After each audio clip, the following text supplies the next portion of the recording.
Hey everybody, welcome to another acoustic guitar training video here with Worship Catalyst. Today I want to talk to you about bar chords.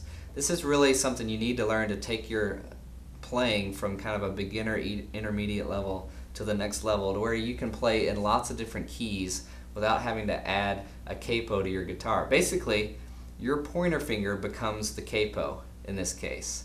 And there are four major shapes that you need to know, and once you know these, if you learn the fretboard of the guitar and which notes are where, you can actually make up chords just by knowing that this shape in this spot means I'm playing this chord. And it becomes a really helpful thing when a key changes and it's hard to slap a capo on, or you need to be able to play further up the neck to give a different feel to a part of the song. You know how to form those chords just because you know these four basic bar chord shapes. So I'm going to show you those. First of all, the first one is E major, which E major is this chord right here that we showed in another video. Your middle finger and your ring finger are in the second fret on the A and D strings, and then your pointer finger is on the first fret of the D string. So we strum that and we get an E major chord. Now, when I say that that's a bar chord shape, what I mean is we can take that same shape and play it anywhere up the neck and create a major chord if we use our pointer finger as the bar or the capo right behind it. So, for instance, to play a G with that shape, I would bar all the strings in the third fret, and then I would create that shape right behind that bar. So here I have the same shape of E. I have to use these different fingers, however, because this one's getting taken up by playing the bar. So by barring all those strings and using this shape, I'm actually playing a G major chord. Here's our other G. See how that's the exact same sound. So there are times when I might want to use this chord based on how a song feels or a different thing I want to play, or just knowing this shape, I can play in some different kind of keys like A flat. This is an A flat major chord, which if you tried to form it other ways, it will melt your brain. But if you know this chord, then you know you can play in the E shape right there in that fret, and you have an A flat. The key is to be sure you get this finger strong enough to act like a capo. You really have to clamp down with your thumb behind the neck and then have these fingers form that shape. Now another shape is the E minor shape, because once you know the E minor chord is this, the A string in the second fret and the D string in the second fret.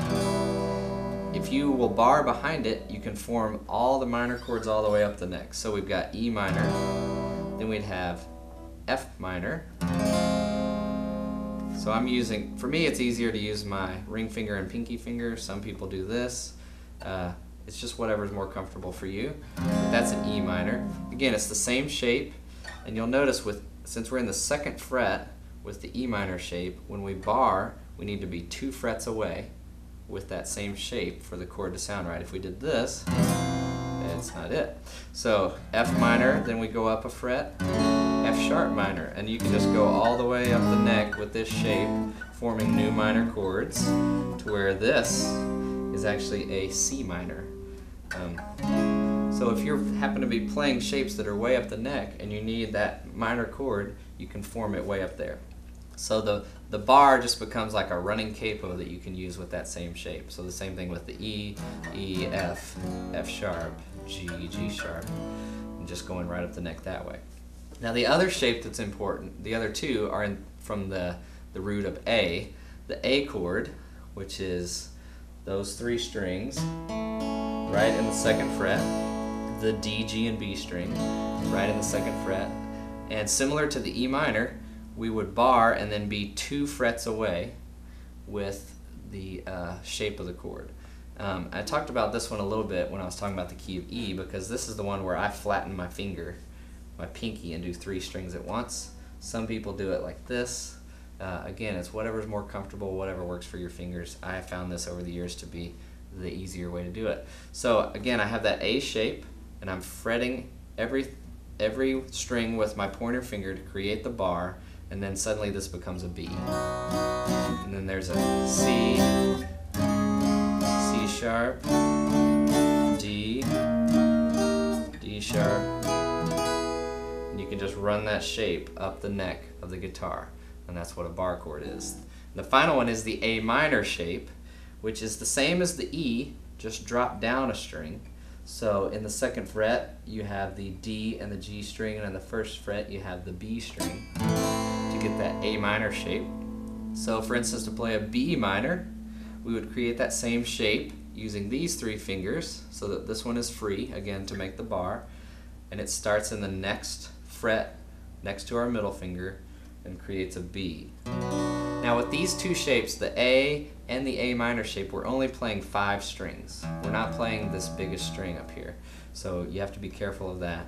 But we're playing these 5 strings to get this B minor chord.